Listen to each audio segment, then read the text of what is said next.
کے خلاف مسئلہ ہے لیکن آج کل پوچھا جا رہا ہے بہت زیادہ. تو یہ بیماری آج کل عورتوں میں بھی آ گئی ہے خود لذتی کی. تو اگر انزال نہیں ہوتا، ڈسچارج نہیں ہوتی تو غسل فرض نہیں ہے. اگر ڈسچارج ہو جاتی ہے تو پھر غسل فرض ہوگا اور گناہ بھی ہوگا، توبہ استغفار کرنا چاہیے. تو یہ ہینڈ پریکٹس وغیرہ یا ان چیزوں کی طرف نہ لڑکے کے لیے جانا جائز ہے نہ لڑکیوں کے لیے جانا جائز ہے. یہ بالکل حرام ہے، اسلام میں اس کی بالکل اجازت نہیں ہے. سورہ قد افلح المؤمنون میں بھی اللہ نے حکم دیا اور سورہ معارج میں بھی کہ الا علی ازواجہم، کہ مرد اپنی بیوی کے علاوہ اور عورت اپنے شوہر کے علاوہ کسی تیسرے راستے سے اپنی خواہش پوری نہیں کر سکتے، نہ ہاتھ کے ذریعے نہ کسی اور ذریعے سے. تو اور حضرت عثمان ابن مظعون رضی اللہ تعالیٰ عنہ، یہ بھی صحیح حدیث ہے، فرماتے ہیں ہم سفر میں ہوتے تھے، بیویوں سے دور ہوتے تھے تو ہم پہ عورت کی جدائی بہت شاق گزرتی تھی، اپنی شہوت پہ کنٹرول کرنا بہت مشکل تھا. ہم نے نبی سے اجازت مانگی کہ ہم اپنے آپ کو کسی طرح خصی کر دیں، نامرد بنا دیں، تو آپ صلی اللہ علیہ وسلم نے اس سے منع کیا ہمیں. اب آپ دیکھیں حضرت عثمان ابن مظعون اتنی شدید کنڈیشن میں کہ اپنے آپ کو نامرد کرنے کے لیے وہ تیار ہو گئے تھے. فرمایا حدیث کے الفاظ ہیں لو اجازنا لاختصینا، اگر نبی ہمیں پرمیشن دے دیتے تو ہم اپنے آپ کو نامرد کر دیتے، یعنی ہمیشہ کے لیے نامرد ہو جاتے. تو اس قربانی کے لیے بھی حضرت عثمان ابن مظعون تیار تھے کہ اتنا خطرہ تھا ان کو. لیکن نہ انہوں نے نبی سے پوچھا کہ کیا میں ہاتھ سے اپنی خواہش پوری کر سکتا ہوں، نہ نبی نے ان کو بتایا کہ تم یعنی ہاتھ کے ذریعے مجبوری میں اپنی خواہش پوری کر لیا کرو. نہ نبی نے ان کو بھی حکم دیا ایسے موقع پہ تزوجوا الودود الولود فانی مباہی بکم الامم، محبت کرنے والی عورت سے اور اولاد جننے والی عورت سے نکاح کرو، میں تمہاری کثرت پہ قیامت کے دن فخر کروں گا. تو آپ صلی اللہ علیہ وسلم نے بزبان حال بتا دیا کہ یہ جو اللہ نے تم پر مرد پر اتنی شہوت مسلط کی ہے، خواہش مسلط کی ہے، اس کی وجہ یہ ہے کہ اللہ نسل چاہتے ہیں کہ مرد اور عورت کا ملاپ ہو. تو مرد اور عورت کو ایک دوسرے سے دور رہنے کے لیے پیدا نہیں کیا ہے، ملاپ کے لیے پیدا کیا ہے. تو اس لیے ملاپ کی ایک ناجائز قسم ہے، ایک جائز ہے. ناجائز ہے گرل فرینڈ بوائے فرینڈ، یہ حرام ہے. ولا متخذاتی اخدان، ولا متخذی اخدان قرآن کے الفاظ ہیں، کسی لڑکی سے تمہیں دوستی کی اجازت نہیں ہے.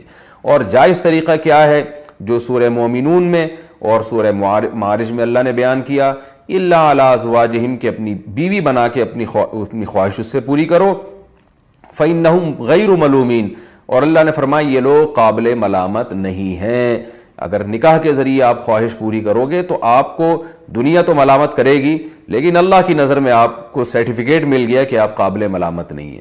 یہی وجہ ہے کہ علماء نے لکھا ہے کہ جو بیوی کے ذریعے بھی اپنی خواہش پوری کرے نکاح کر کے، اسے ملامت کرنا، اسے طعنہ دینا، یہ اس پہ کفر کا خطرہ ہے، کیونکہ اللہ نے اس کو سرٹیفکیٹ دے دیا ہے کہ بھئی یہ قابل ملامت نہیں ہے. تو اپنی جانوں پہ ہم سب کو رحم کرنا چاہیے. زنا معاشرے میں بہت تیزی سے پھیل رہا ہے. کو ایجوکیشن سسٹم نے تو ہمارے فیملی سسٹم کو تباہ و برباد کر دیا ہے.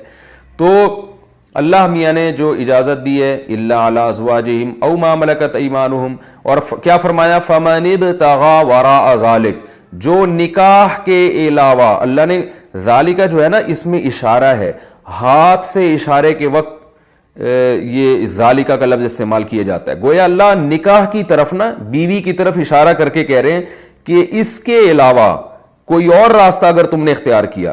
یہ کیوں گویا ہاتھ سے اشارہ کیوں؟ پتہ چل جائے بس یہی حلال ہے، ہینڈ پریکٹس حلال نہیں ہے تمہارے لیے. اسی طرح کسی اور راستے سے اپنی خواہش پوری کرنا حلال نہیں ہے تمہارے لیے. تو اس لیے اللہ نے بتایا صرف یہ بیوی ہے، صرف یہ ہے، اس کے علاوہ کوئی بھی راستہ اختیار کرو گے فاولئک هم العادون، یہ لوگ اللہ کی حدود کو توڑنے والے ہیں. تو یاد رکھیں کسی مفتی کے فتوے کی بیس پہ یا کسی اسکالر کے فتوے کی بیس پہ یہ اس کو جو ہینڈ پریکٹس ہے اس کو حلال کرنے کی اجازت نہیں ہے. قرآن میں اللہ نے بہت واضح فتویٰ دیا ہوا ہے اس بارے میں. تو اس لیے آج کل نوجوان بہت تیزی سے اس طرف جا رہے ہیں. تو بہت احتیاط کی ضرورت ہے اس میں. یہ نوجوانوں کا مسئلہ ہے، آج کل بہت زیادہ پوچھتے ہیں کہ جی ہینڈ پریکٹس کی عادت پڑ جاتی ہے، تو کہتے ہیں میں نے یوٹیوب پر اس عمل سے بچنے کے لیے کافی سرچ کیا کہ کوئی طریقہ مجھے مل جائے، لیکن صرف وظیفے ہی بتائے گئے ہیں. تو کیا اس سے بچنے کے لیے صرف وظیفے کام آتے ہیں، کوئی اور حل ہے؟ انڈیا سے کسی نے پوچھا. یہ مسئلہ یہ ہے کہ یہ وظیفوں سے نہیں چھوٹتی یہ بیماری، وظیفوں سے تو اس کا کوئی تعلق نہیں ہے. سب سے پہلی بات تو یہ جلد سے جلد شادی کریں آپ، نکاح نہ کرنے کے یہ وبال ہیں کہ انسان الٹے سیدھے کاموں میں لگ جاتا ہے. ایک بات تو یہ. دوسرا اپنا کانسیپٹ کلیئر کریں اس بارے میں. آج کل بعض ڈاکٹر اس کو بہت پروموٹ کر رہے ہیں اور کہہ رہے ہیں اس سے صحت کو کوئی نقصان نہیں ہوتا. تو یہ بات بالکل غلط ہے, اس سے صحت کو نقصان ہوتا ہے.